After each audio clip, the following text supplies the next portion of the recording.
hablas español? Parlez-vous français? 你会说中文吗?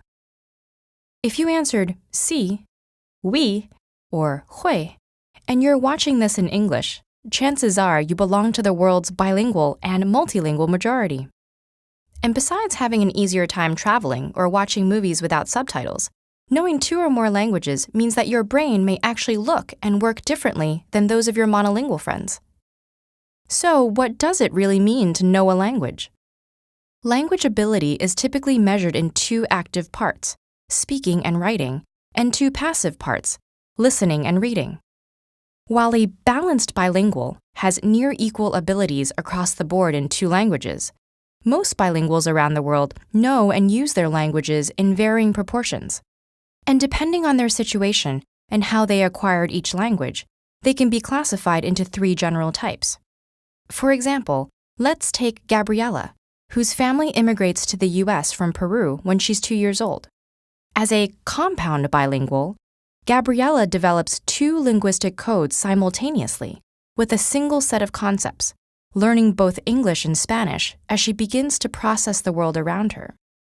Her teenage brother, on the other hand, might be a coordinate bilingual, working with 2 sets of concepts, learning English in school while continuing to speak Spanish at home and with friends.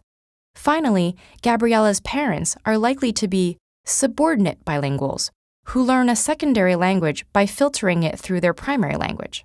Because all types of bilingual people can become fully proficient in a language regardless of accent or pronunciation, the difference may not be apparent to a casual observer.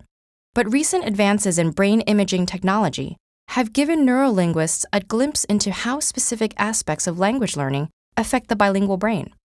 It's well known that the brain's left hemisphere is more dominant in analytical and logical processes, while the right hemisphere is more active in emotional and social ones, though this is a matter of degree, not an absolute split.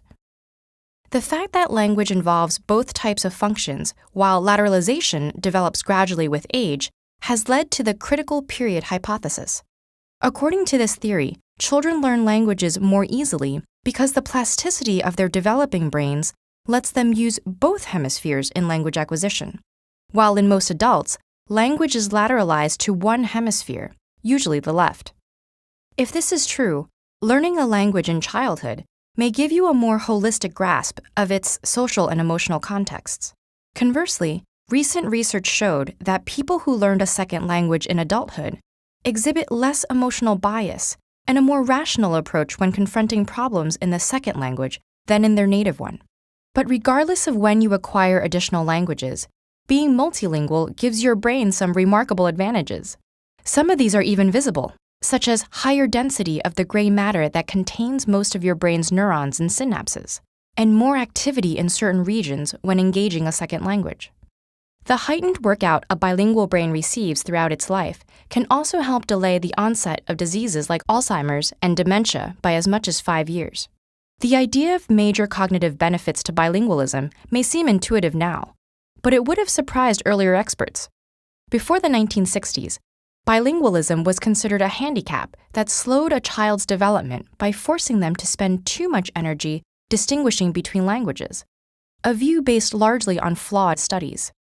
And while a more recent study did show that reaction times and errors increase for some bilingual students in cross-language tests, it also showed that the effort and attention needed to switch between languages triggered more activity in, and potentially strengthened, the dorsolateral prefrontal cortex.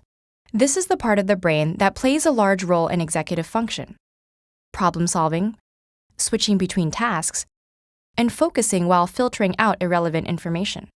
So, while bilingualism may not necessarily make you smarter, it does make your brain more healthy, complex, and actively engaged.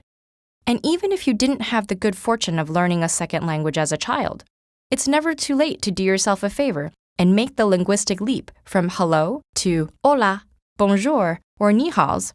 Because when it comes to our brains, a little exercise can go a long way.